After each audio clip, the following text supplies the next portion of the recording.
ഒന്നാമത്തെ കുട്ടിയോട് ഭയങ്കര സ്നേഹമായിരിക്കും ഉപ്പാക്കുമ്മാക്കും. രണ്ടാമതൊരു കുട്ടി ജനിച്ചാൽ പാല് കൊടുക്കുന്ന ബന്ധം കൊണ്ട് ആ കുട്ടിനോട് സ്നേഹം കാണിക്കുന്നതിനിടയിൽ ഒന്നാമത്തെ കുട്ടിനെ ഉപ്പ അവഗണിക്കൽ സാധ്യത കുറവായിരിക്കും. ഉമ്മാക്ക് എപ്പോ അവനോടായിരിക്കും ദേഷ്യം പിടിക്കാൻ ഒരു സാധ്യത. നല്ല ശ്രദ്ധിക്കണം. മൂന്നാമത്തെ കുട്ടി വരുമ്പോ രണ്ടാമത്തെ കുട്ടിനോട് ഒരു സ്നേഹക്കുറവ് ഉണ്ടാകാൻ പാടില്ല. എല്ലാരോടും തുല്യമായിട്ട്.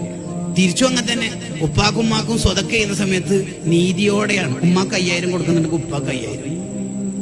നീതി ഉണ്ടാണ് ശിഷ്യന്മാരോട്, അനുയായികളോട്, തൊഴിലാളികളോട്, എല്ലാവരോടും.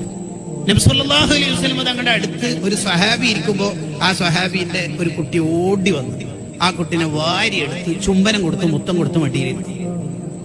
ഇതേ സ്വഹാബിയുടെ അടുത്ത കുട്ടി ഓടി വന്നു ആ കുട്ടിനെ വാരിയെടുത്ത് മടിയിലിരുത്തി. അപ്പൊ തങ്ങൾ പറഞ്ഞു, നീതി കാണിച്ചിട്ടില്ലല്ലോ മോനെ. അതെ, ഒന്നാമത്തെ കുട്ടിക്ക് മുത്തം കൊടുത്തിട്ടല്ലേ ഇരുത്തിയത്, രണ്ടാമത്തെ കുട്ടിക്ക് അത് കൊടുത്തിട്ടില്ലല്ലോ.